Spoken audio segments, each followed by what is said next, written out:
Welcome back. मैं लवकेश सहाय एक बार फिर आपका स्वागत करता हूं आपके अपने यूट्यूब चैनल पर। ये आपकी ईवीएस पेडागोजी क्लास है। तो चलिए एक बार फिर स्टार्ट करते हैं अपने पहले क्वेश्चन से। आपका पहला क्वेश्चन, यह देखा गया है कि पाचन की प्रक्रिया बाहर के मुकाबले पेट के अंदर तेजी से होती है, क्योंकि पेट के अंदर पाचन रस अम्लीय होते हैं जबकि बाहर वे क्षारीय हैं। सेकंड ऑप्शन आपका, भोजन पाचन की उपस्थिति में पेट में पाचक रास के उत्पादन की राशि बहुत अधिक होती है। थर्ड ऑप्शन आपका, पाचक रस जो है जब पेट से बाहर होते हैं तो वे निष्क्रिय हो जाते हैं। और फोर्थ ऑप्शन है आपका, जब खाना पेट में मथता है तो तेज एंजाइम कार्रवाई के लिए सतह क्षेत्र बढ़ जाता है। तो यहाँ पर जो आपका ऑप्शन नंबर डी है ये ठीक होगा औरों के मुताबिक, ठीक ना। क्योंकि ऐसा जो ऊपर जो तीन जो लाइन बोली गई, जो तीन ऑप्शन है वो गलत हैं। जब जब खाना अंदर पेट में आकर जो पचता है, फिर जो उसमें जो अंदर क्रिया होती है, ठीक है, खाने के साथ कुछ एंजाइम्स होते हैं जो खाने को पचाते हैं, छोटे छोटे टुकड़ों में बांट देते हैं। तो जिसकी वजह से हमारा जो खाना जो पेट के अंदर है वो बाहर के मुकाबले जल्दी पचता है। तो यहाँ पर जो आपका फोर्थ ऑप्शन है वो इसलिए ठीक होगा। नेक्स्ट क्वेश्चन है आपका, पके हुए चावल को एक प्रशीतन में लंबे समय के लिए संरक्षित किया जा सकता है। प्रशीतन मतलब आप बोल सकते हो ठंडे स्थान में, ठीक है ना। ठंडे स्थान में अब वो कुछ भी हो सकता है आपका ठंडा स्थान, वो फ्रिज भी हो सकता है, ठीक है ना, कोल्ड रूम भी हो सकता है, इस तरीके से। तो पहला ऑप्शन आपका, तो ऐसा क्यों होता है? तो पहला ऑप्शन आपका, रोगाणु कम तापमान पर निष्क्रिय हो जाते हैं। सेकंड ऑप्शन है आपका, कम तापमान रोगाणु को मारकर नष्ट कर देते हैं। देखो रोगाणु नष्ट नहीं होते, पहले बात तेरी। थर्ड ऑप्शन आपका, भोजन में नमी की मात्रा कम तापमान पर कम हो जाती है। और फोर्थ ऑप्शन है, रेफ्रिजरेटर में कुछ रसायन होते हैं जो रोगाणुओं को मार डालते हैं। तो ऐसा भी नहीं कि फ्रिज के अंदर कुछ एंजाइम होते हैं, है ना, जो रोगाणुओं को मार देते हैं, ऐसा भी इसमें नहीं होता है। तो ना ही आपका फोर्थ ऑप्शन है, ना ही आपका सेकंड ऑप्शन है, और ना ही आपका थर्ड ऑप्शन है। जब हम किसी चीज़ को जो एंजाइम की जो फिर जो आपके जो रोगाणु होते हैं उसकी सामान्य तापमान में ज़्यादा क्रिया होती है, ठीक ना, चीज़ों को ख़राब करने की, चीज़ों में जो फूड होता है, ठीक ना, तो वो जल्दी ख़राब हो जाता है गर्मियों में जो फूड होता है आपका। लेकिन हम उसको बचाने के लिए क्या करते हैं, उसे हम फ्रिज में धर देते हैं, कुछ लोग रेफ्रिजरेटर में धर देते हैं कुछ चीज़ों को, जिससे वो लंबे समय तक वो बच सेफ रह सकें, ठीक है। तो जो ठंडा स्थान होता है वहाँ पर रोगाणु की जो क्रिया होती है खाने को ख़राब करने की, जो भी क्रिया है वो बहुत धीमी हो जाती है, जिसकी वजह से आपका जो खाना है वो ख़राब नहीं होता या फिर बुझता नहीं है। तो वही बात यहाँ बोलिए कि कम तापमान पर निष्क्रिय हो जाते हैं। कम तापमान मतलब जब आप 0 डिग्री सेल्सियस की तरफ को आओगे तो वहाँ पर ठंडा टेम्परेचर हो जाएगा। जब ठंडा टेम्परेचर होगा तो वहाँ पर जो रोगाणु हैं वो निष्क्रिय हो जाते हैं, ठीक है ना। जो खाने का जो ख़राब करने की जो प्रक्रिया या फिर जो जिससे खाना ख़राब हो जाता है, ठीक है ना, वो जो प्रक्रिया है वो कम हो जाती है। तो यहाँ पर जो आपका फर्स्ट ऑप्शन है वो ठीक होगा। नेक्स्ट क्वेश्चन आपका, एक नींबू सामान्य पानी में डूब जाता है लेकिन घनत्व नमकीन वाले पानी में तैरता है, क्योंकि और देखो जो सामान्य पानी का जो घनत्व होता है वो कम होता है, लेकिन जो नमकीन पानी होता है उसका घनत्व होता है ज़्यादा। तो सामान्य पानी में जो घनत्व कम होता है तो वो चीज़ डूब जाती है, नीचे की तरफ चली जाती है। लेकिन जब घनत्व ज़्यादा होता है किसी पानी का, ठीक है ना, तो वो डूबती नहीं है चीज़, उसके ऊपर ही तैरती है। तो पहला ऑप्शन आपका, नमक का पानी सामान्य पानी की तुलना में अधिक भारी है। सेकंड ऑप्शन आपका, सामान्य पानी नमक के पानी की अधिक भारी है तुलना में, मतलब सामान्य पानी की तुलना में अधिक भारी है, ठीक है। और थर्ड ऑप्शन आपका, नमक के पानी में घनत्व नींबू है, गलत। नींबू जाता है और नमक के पानी में नींबू कम हो जाता है, गलत। तो यहाँ पर जो फर्स्ट ऑप्शन आपका वही ठीक है कि नमक का पानी जो है सामान्य पानी की तुलना में अधिक भारी होता है। जो नमक वाला पानी होता है उसका जो वजन है वो ज़्यादा होता है और जो सामान्य पानी है उसका कम होता है। जिसकी वजह से जो नींबू होता है वो हल्का कंपैरिजन में, जो घनत्व वाला जो पानी है, नमक वाला जो पानी है, उसी कंपैरिजन में हल्का रहता है, इसलिए वो ऊपर तैरता है। यदि नींबू का घनत्व ज़्यादा होगा तो वो डूब जाएगा उसके अंदर। तो यहाँ पर जो आपका फर्स्ट ऑप्शन है वही ठीक है। नेक्स्ट क्वेश्चन है आपका, मलेरिया की उपस्थिति को रक्त परीक्षण द्वारा किसकी उपस्थिति से पता लगाया जा सकता है? तो पहला, रक्त में उठी जिगर की कोशिका, गलत। दूसरा ऑप्शन है, रक्त में मच्छर के लार्वा। थर्ड ऑप्शन है, लाल रक्त कोशिकाओं में मच्छर के अंडे। और फोर्थ ऑप्शन है, लाल रक्त कोशिकाओं में प्लाज्मोडियम। तो जो व्यक्ति है, कोई भी व्यक्ति हुआ, उसमें हम उस जब उसे मलेरिया है तो हम उसके खून का टेस्ट करते हैं तो हमें तब पता चलता है कि उसे मलेरिया है। तो ऐसा क्यों होता है? तो हम लाल रक्त जो आपकी रेड ब्लड कॉर्पोसल्स होती है, ठीक है ना, सेल्स भी बोलते हैं बहुत से लोग, लेकिन जो मेन शब्द है वो कॉर्पोसल्स है, ठीक है ना। तो उसमें हम चेक करते हैं, आरबीसी में आपके चेक करते हैं प्लाज्मोडियम। यदि आपकी जो आपकी जो खून है, ठीक है, उसमें यदि प्लाज्मोडियम की मात्रा होती है तो आपको मलेरिया है, ठीक है। तो यहाँ पर जो आपका ऑप्शन नंबर डी है वो ठीक होगा। लाल रक्त कोशिकाओं में प्लाज्मोडियम उपस्थित है तो आपका जो है मलेरिया हो रहा है, फिर मलेरिया है आपको, ठीक है। तो यहाँ पर जो आपका फोर्थ ऑप्शन है वो ठीक होगा। नेक्स्ट क्वेश्चन है आपका, एक शूटिंग स्टार डैश है। अब शूटिंग स्टार क्या है? जो टूटता तारा होता है, हम देखते हैं ना। तो पहला ऑप्शन है चमकदार वस्तु जो वातावरण में एक स्थिर गति के साथ चलती है। दूसरा, अंत में एक पूंछ के साथ तारा है, मतलब पुच्छल तारा जिसकी पूंछ होती है, तो ऐसा भी नहीं है। थर्ड ऑप्शन है आपका, और थर्ड ऑप्शन आपका उल्कापिंड जो आग के रूप में पृथ्वी के वायुमंडल में प्रवेश करती है। और फोर्थ ऑप्शन है स्टार जो एक स्थिर गति के साथ चलता है। तो आपका जो फर्स्ट सेकंड और जो फोर्थ ऑप्शन है वो गलत है। जो यहाँ पर उल्कापिंड होते हैं, जो हमारे जो पृथ्वी के एनवायरनमेंट से जो बाहर होते हैं, वो बाहर गुरुत्वाकर्षण बल नहीं, बाहर पर घूमते रहते हैं, ठीक है ना, स्पेस में। लेकिन कई बार क्या होता है, दो दो उल्कापिंड या फिर दो से ज़्यादा उल्कापिंड जब एक दूसरे से टकराते हैं तो फोर्स की वजह से वो पृथ्वी के वातावरण में आ जाते हैं, और जब वो गलती से पृथ्वी के वातावरण में एंटर कर जाते हैं तो गुरुत्वाकर्षण बल की वजह से वो नीचे की तरफ बहुत स्पीड से आते हैं, जिसके कारण उनका तापमान बहुत ज़्यादा हो जाता है, जिससे उनके अंदर आग लग जाती है, ठीक है ना। और जब जमीन पर गिरते हैं तो बहुत बड़ा गड्ढा करते हैं उस एरिया में, ठीक है। तो यहाँ पर जो उल्कापिंड होते हैं ये एक पत्थर के बहुत बड़े बड़े टुकड़े होते हैं, ठीक है, जो अर्थ के जो अर्थ का जो एरिया है उससे बाहर रहते हैं। तो यहाँ पर जो थर्ड ऑप्शन आपका वो ठीक होगा, उल्कापिंड जो आग के रूप में पृथ्वी के वायुमंडल में प्रवेश करते हैं। नेक्स्ट क्वेश्चन है आपका, थोड़ा नीचे हो गया है, थोड़ा ऊपर कर लेते हैं, हो जा। दुर्गा के एक गांव में मतलब दुर्गा एक गांव में रहती है और ईंधन के रूप में लकड़ी या गोबर के का उपयोग करते हैं। आपने उपले देखा होगा, ठीक है ना। कर चूल्हा मिट्टी के कूल्हे, मतलब मिट्टी के चूल्हे होते हैं, पर खाना बनाती है। अब दुर्गा गांव में रहती है, लकड़ी का यूज़ करती है जलाने के लिए, या फिर गोबर के जो उपले होते हैं उनका यूज़ करती है। वह पिछले 3 महीनों से के लिए गंभीर खांसी से पीड़ित है। अब वो 3 महीने से उसे बहुत ज़्यादा खांसी हो रही है, तो इसका जो कारण क्या हो सकता है? पहला ऑप्शन आपका ईंधन जलाने से उत्पादित कार्बन मोनोऑक्साइड जो उसके श्वसन तंत्र में है। सेकंड ऑप्शन है ईंधन के जलने से उत्पादित कालिक जो उसके श्वसन तंत्र में जमा हो। थर्ड ऑप्शन है आपका धन अच्छा धन नहीं है, धन जलने से उत्पादित, अच्छा जो भी ईंधन जलने से उत्पादित धुआं जो उसकी एलर्जी का कारण हो सकता है।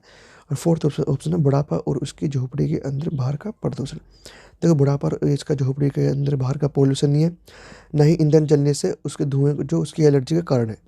एलर्जी हो सकती है, लेकिन यहाँ रीज़न कुछ हो रहा है, बहुत रेयर केस होता है कि एलर्जी वाली बात हो।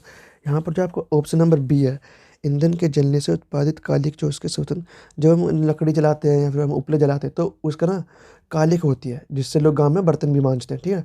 तो वो कालिक जो है उड़ती है और उस महिला के जो श्वसन तंत्र है वो चलेगी। और कैसे चलेगी? जब हम चूल्हा जलाते हैं तो वहाँ पर हम फूंक मारते हैं, फूंकनी से, ठीक है ना, एक लंबा सा पाइप होता है उससे फूंक मारते हैं। तो कई बार उसकी वजह से भी, उसके थ्रू भी आपके जो है श्वसन तंत्र के अंदर आपके जो फेफड़े हैं उनमें जो कालिक है चली जाती है और जो वो जम जाती है, जिसके कारण जो महिला है उसे खांसी हो रही है और गंभीर खांसी से पीड़ित है। इस कालिक से कई बार देखा होगा कि लोगों की मृत्यु, महिलाओं की मृत्यु भी बहुत ज़्यादा होती है, क्योंकि वो चूल्हे पर काम करती हैं, ठीक है। तो यहाँ पर जो आपका सेकंड ऑप्शन है वो ठीक होगा। नेक्स्ट क्वेश्चन है आपका, रक्त समूह ओ का एक आदमी रक्त समूह ए की एक औरत से शादी करता है। उनके पहले बच्चे के रक्त समूह होने ओ, मतलब यहाँ पर ओ होना चाहिए, का अवसर है, मतलब पिता जो आदमी है उसका ओ है और जो महिला है उसका ए है ब्लड ग्रुप। अब उनके जो ब्लड ग्रुप ओ होने का कितनी संभावना है? तो यहाँ पर जो है कि 50 संभावना है, ठीक है। हो भी सकती है, नहीं भी हो सकती। हम ये नहीं कह सकते कि 45 नहीं है या फिर 25 है, ठीक है, हम ये नहीं कह सकते। 50% है संभावना, 50% नहीं भी है। नेक्स्ट क्वेश्चन है आपका, उबालना, क्वथनांक और वाष्पीकरण में क्या अंतर है? तो क्या अंतर आपको बताना है। उबलने से जल की अवस्था बदल जाती है, वाष्पीकरण से नहीं। वाष्पीकरण किसी भी तापमान पर हो सकता है जबकि उबलना नहीं। उबलने से द्रव का आयतन कम हो जाता है जबकि वाष्पीकरण से नहीं। और फोर्थ ऑप्शन है उबलने में द्रव से वाष्प में परिवर्तन हो जाता है। जो उबालते हैं जो द्रव होता है वो वाष्प में परिवर्तित हो जाता है, जबकि वाष्पीकरण देखा नहीं जा सकता। तो यहाँ पर जो आपका ऑप्शन नंबर सेकंड है, वाष्पीकरण किसी भी तापमान पर हो सकता है, ठीक है, जबकि उबलना नहीं। ये यहाँ पर आपका जो सेकंड ऑप्शन है वो ठीक हो। हमको पता होना चाहिए जो वाष्पीकरण है वो एक धीमी प्रक्रिया है, ठीक है। धीमी प्रक्रिया कैसे है, और जो आपका जो उबलना है वो एक तेज़ प्रक्रिया है। उबाल जैसे आपने कोई भगोना लिया, उसमें पानी कर दिया, तो आप जितनी ज़्यादा नीचे उसमें आग लगाओगे, उतनी ही तेज़ी से, उतने ही कम टाइम में वो जो पानी है वो उबल जाएगा, ठीक है ना? खोलने लगेगा एकदम, उसमें वो बुलबुले उठने लगेंगे, बहुत ज़्यादा खोलने लगेगा। लेकिन जो वाष्पीकरण है, आपने देखा होगा वाष्पीकरण बहुत आराम-आराम से तो नहीं बोलूँगा, मतलब इतनी जल्दी नहीं होता कि एकदम ही वाष्प बनने लगा पानी, है ना? बहुत धीमी प्रक्रिया है। यदि आपने एक भगोना भर के पानी उबालने के लिए रखा है, तो उबल तो बहुत जल्दी जाएगा, लेकिन जो सारा पानी जो वाष्प बन के जो बादल में चला जाएगा या फिर उड़ जाएगा वो पानी, आप ये बोल सकते हैं, तो बहुत टाइम लेगा, ठीक है ना? वो कम से कम 2 घंटे भी ले सकता है, 3 घंटे भी ले सकता है, 4 भी ले सकता है। वो पूरा पानी उबलने में बहुत ज़्यादा टाइम लेगा। तो इसलिए हम बोलते हैं वाष्पीकरण एक धीमी प्रक्रिया है, ठीक है? और जो आपका उबलना है, वो एक तेज़ प्रक्रिया है, क्योंकि उबल तो पानी जितनी ज़्यादा आग लगाओगे उतनी जल्दी उबल जाएगा। लेकिन जो वाष्पीकरण है, वो पानी आराम-आराम से एक एक लिमिट में वाष्प बन के उड़ता है, ठीक है? तो यहाँ पर जो आपका सेकंड ऑप्शन है वो ठीक होगा। नेक्स्ट क्वेश्चन है आपका, एक किसान फूस से अनाज को अलग करना चाहता था। जिस प्रक्रिया के द्वारा प्राप्त किया जा सकता है वह, मतलब एक किसान है वो कोई टेक्निक यूज़ कर रहा है फूस नाम से ना, उस क्रिया के द्वारा वो अनाज को जो है धान से अलग करना चाहता है या फिर जो भूसा है उससे अलग करना चाहता है। तो वो जो प्रक्रिया कौन सी है, शायद ये बतानी है आपको। पहला ऑप्शन है ताड़ना, भूसी निकालना, दूसरा है सूप, तीसरा है कटाई, चौथा है हाथ से उठाना। जो आपका जो फर्स्ट ऑप्शन है ताड़ना, मतलब भूसी निकालना, इसको शायद इंग्लिश में आपको जो है थ्रेसिंग बोलते हैं। इसमें क्या करते हैं, अनाज को भूसे से अलग करते हैं। इसके सिवा आपकी जो एक और जो ऐसी एक और प्रक्रिया है जिसे हम विनोई के नाम से जानते हैं, ठीक है ना?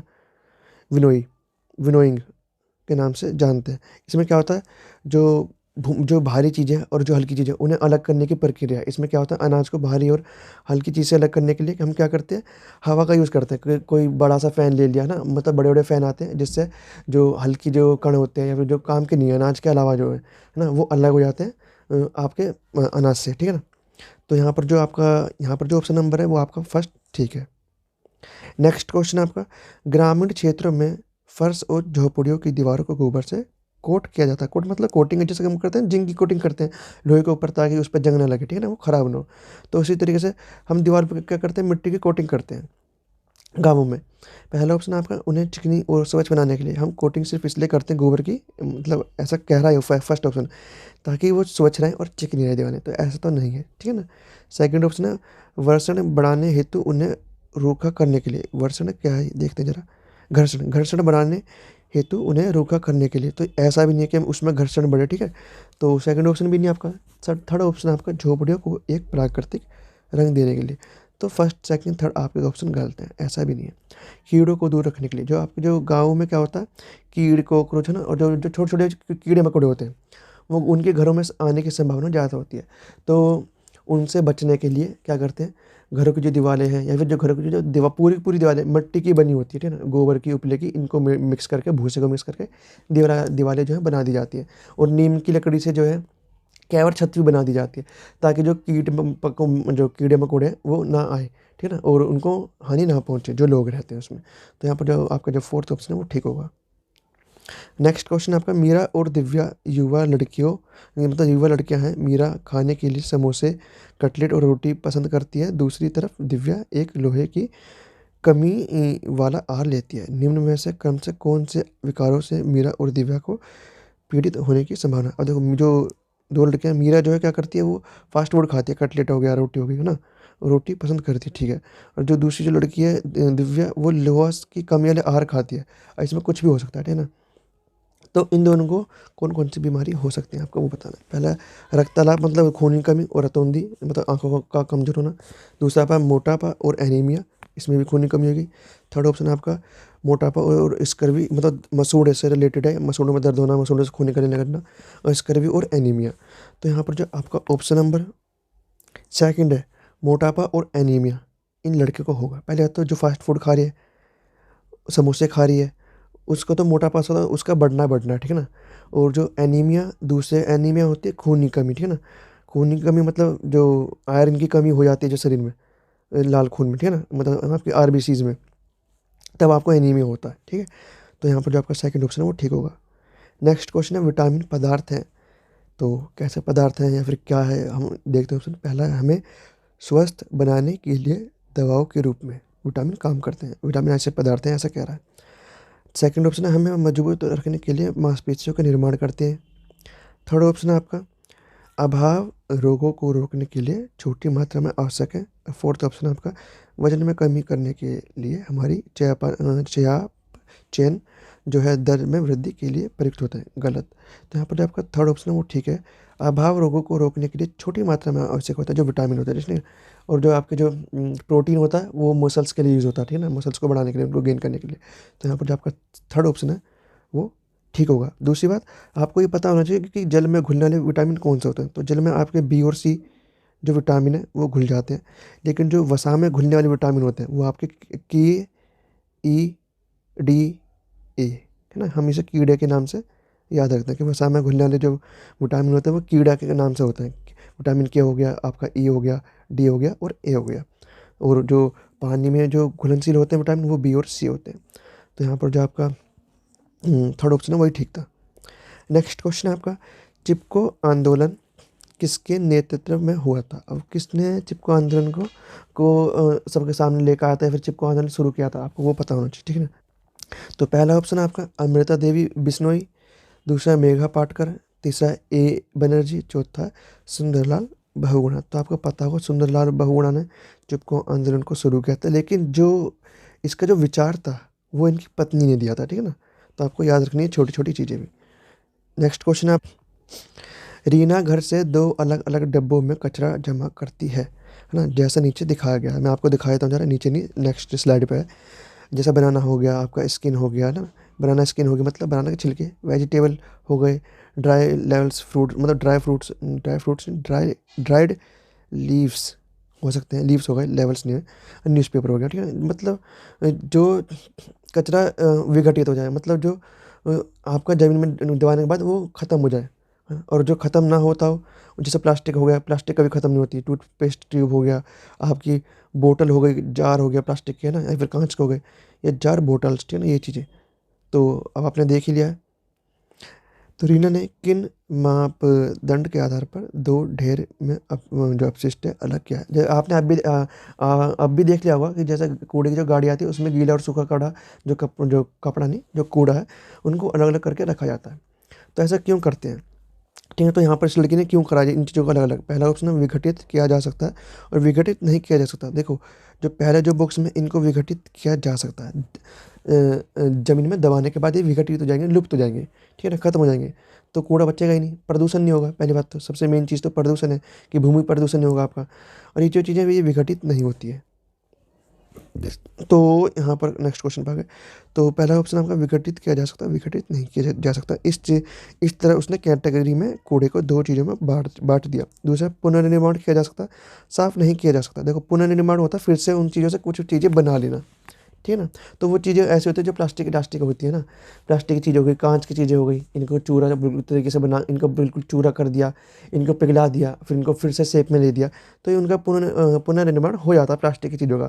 लेकिन ये विघटित नहीं होती, है ना, विघटित नहीं होती तो हम इनका क्या करें, ऐसे फेंक नहीं सकते, तो हम क्या करते हैं उनको रिसाइकिल कर देते हैं।